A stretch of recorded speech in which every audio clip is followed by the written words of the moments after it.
చివరికి క్రిస్మస్ పండుగ వస్తూ కూడా విశాఖపట్నంలో మా 3 సంఘాలను అడిగి చూడండి, క్రిస్మస్ కానుకలు లేవు, కవర్లు లేవు.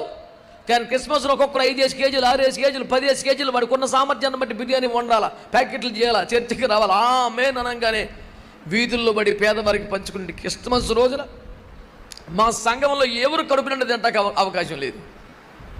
ఈ బిర్యానీ పొట్లలన్నీ పేవ్మెంట్ల మీద ఫుట్పాత్ల మీద పంచుకుంటారు. ఇంటికి వెళ్ళేప్పటి సాయంత్రం 5, 6 అవుతుంది. అప్పుడు ఏదోటి తింటారు. క్రిస్మస్ పేరు మీద ఆకలితో సావటమే. ఇదే రాజమండ్రిలో చందన కంచి శారీస్లో గుమస్తాలు కాదు, ఓనర్ గారు లేచినప్పుడు ఒకసారి నమస్కారం పెట్టారు. ఎందుకంటే ప్రతి క్రిస్మస్లో పేదలకు, విధవరాలకు, వితంతువులకు చీరలు పంచి పెడదాం. క్రిస్మస్ దేవుడు తన సొంత కొడుకుని చేసాడు, మనం ఏదోటి ఇద్దాం.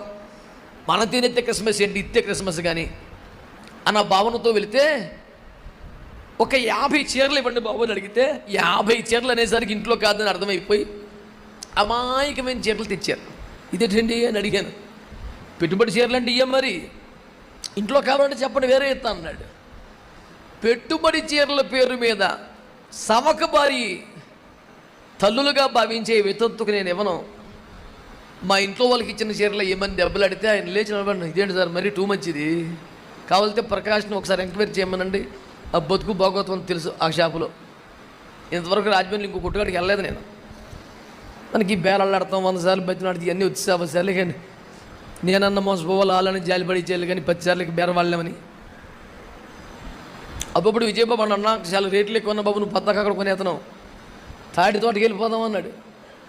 పోన్లేండి, మనం ప్రభు పేరు మీద పంచుతున్నాం, ప్రభు పేరు మీద వాళ్ళకి 10 రూపాయలు లాభం వస్తే దేవుని స్తోత్రం. పోలే, సేవకులు కూడా తినేయకూడదు, ఇవ్వాలి అన్న కోపంతో గద్దించాను తప్ప నాకిచ్చేమని కాదండి బాబు, నెత్తి తీసుకునే రకం కాదండి బాబు. ఆదివారం 3 సంఘాల్లో పట్టకపోయినా డబ్బాలో వేసిన డబ్బులతో బతుకుతున్న మనిషిని నేను. యెరూషలేము 2-3 సార్లు వెళ్ళానండి.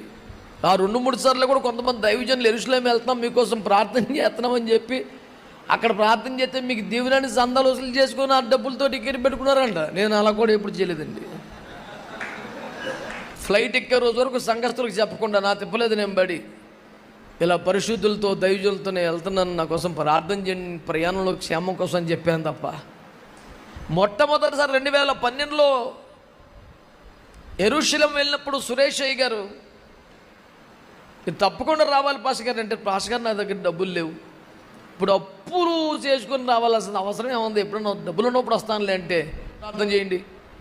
నేనైతే గట్టిగా రమ్మని చెప్తున్నాను, మీ ఇష్టం అని అనబట్టి దైవజనుడి మాటను తృణీకరించినట్టు ధిక్కరించిన ఉద్యమం నానా సావులు చచ్చెళ్ళాను. 2వ ట్రిప్ వెళ్ళేప్పటి కొంచెం పరిస్థితి బాగానే ఉంది, ప్రశాంతంగా దర్జాగా వెళ్ళాను. ఎక్కడికి వెళ్ళా మనకి షాపింగ్ తిప్పులు ఉన్నది కాబట్టి పెద్ద ఖర్చు ఉండదు, టికెట్ ఉంటే సరి. మొన్న దుబాయ్లో ఆఖరి రోజు మీటింగ్ కట్టలేదు వాళ్ళు. ఏంటంటే వాళ్ళు లాస్ట్ రోజు కదా షాపింగ్, నేనే షాపింగ్ చేసుకుంటాను. పొద్దున్న టిఫిన్ చేసి పడుకున్నాను, మధ్యాహ్నం భోజనం చేసి పడుకున్నాను, సాయంత్రం ఫ్లైట్ టైం బయలుదేరి వచ్చాను. ఇంతకాలానికి ఒక పగల రెస్ట్ దొరికింది బాబు, నేను పడుకునే ఉన్నాయిగా. మళ్ళీ ఏ దేశం వెళ్ళి ఈ కొట్టే కదా, ఇంక వేసుకునేది ఏముంది ఇంకా.